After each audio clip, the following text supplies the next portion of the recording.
Hey guys, bienvenue pour un nouveau point complet sur le mercato. Comme toujours, de nombreuses informations et mises à jour sont au programme. Les prochaines semaines s'annoncent particulièrement intenses, avec encore beaucoup de temps avant la fermeture du marché des transferts. L'actualité évolue sans arrêt et les 45 prochains jours promettent d'être complètement fous. On commence immédiatement avec une confirmation concernant le dossier Ederson et Manchester United. Comme annoncé ces dernières 24 heures, le transfert d'Ederson à Manchester United est désormais abandonné, malgré certaines informations laissant entendre que le dossier était encore ouvert ou qu'il fallait patienter avant de tirer une conclusion. La position de l'Atalanta est très claire. Le club italien a une nouvelle fois confirmé aujourd'hui que le joueur avait été informé qu'il devait revenir à Bergame. Manchester United ne le recrutera finalement pas. L'Atalanta est prête à accueillir son milieu de terrain et considère qu'il est parfaitement apte physiquement à reprendre la compétition sans le moindre problème. Ederson a déjà quitté l'Angleterre. Il va désormais profiter de ses vacances avant de retrouver l'Atalanta pour la reprise. C'est donc la position officielle de l'Atalanta ainsi que de l'entourage du joueur. Il reste désormais à attendre une prise de parole de Manchester United qui devrait probablement communiquer officiellement après les événements récents. Mais du côté italien comme du côté du joueur, le message est clair. Ce transfert ne se fera pas. Le joueur est également déçu car rejoindre Manchester United représentait un véritable rêve pour lui. Cela ne signifie toutefois pas que Manchester United renonce à renforcer son milieu de terrain. Le club reste déterminé à recruter dans ce secteur. À ce sujet, beaucoup se demandent pourquoi l'arrivée d'André Santos n'a toujours pas été officialisée. La réponse est simple, l'absence d'annonce ne change rien à la réalité du dossier. Le transfert est totalement bouclé, le contrat a été signé et toutes les formalités ont été complétées. L'accord est conclu pour un montant de 50 millions de livres sterling, soit 48 millions fixes plus 2 millions de bonus. Le joueur s'est engagé pour 5 saisons avec une année supplémentaire en option.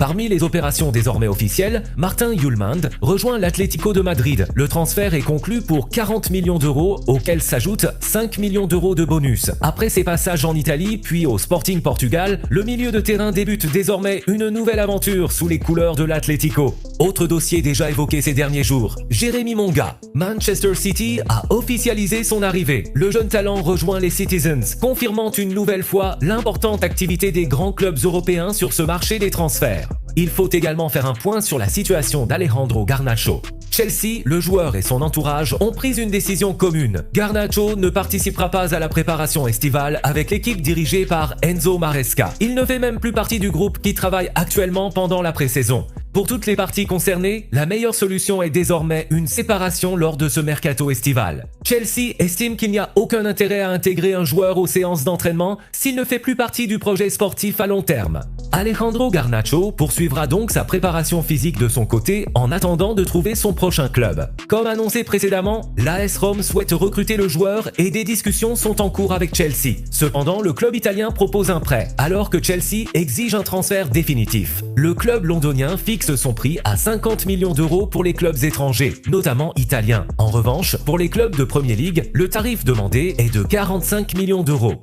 Deux grilles tarifaires différentes sont donc appliquées selon la destination du joueur. Une chose est néanmoins certaine, Alejandro Garnacho quittera Chelsea durant ce mercato estival. Sa situation devrait être réglée dans les prochaines semaines et les discussions se poursuivent. Du côté du FC Barcelone, de nombreuses questions continuent de revenir concernant Ferran Torres. Comme expliqué précédemment, la décision prise par le joueur et son entourage est très claire. Avant de trancher définitivement son avenir, ses agents souhaitent discuter avec plusieurs clubs. Aucune décision ne sera prise immédiatement. Le futur de Ferran Torres sera déterminé après la Coupe du Monde des clubs et non dans les prochains jours. En attendant, ses représentants multiplient les échanges afin d'évaluer toutes les possibilités. C'est notamment le cas avec le Paris Saint-Germain. Des discussions sont bien en cours entre le PSG et les agents de Ferran Torres. L'ailier espagnol figure sur la liste des profils étudiés par le club parisien. Cependant, les sources du PSG précisent également que Ferran Torres n'est pas la seule option envisagée. Plusieurs autres noms sont également à l'étude. Pour le moment, aucune négociation avancée ni aucun accord n'ont été trouvés. Le PSG continue d'évaluer différentes possibilités, tandis que Ferran Torres échange avec plusieurs clubs, mais également avec le FC Barcelone au sujet d'une éventuelle prolongation de contrat avant de prendre sa décision finale.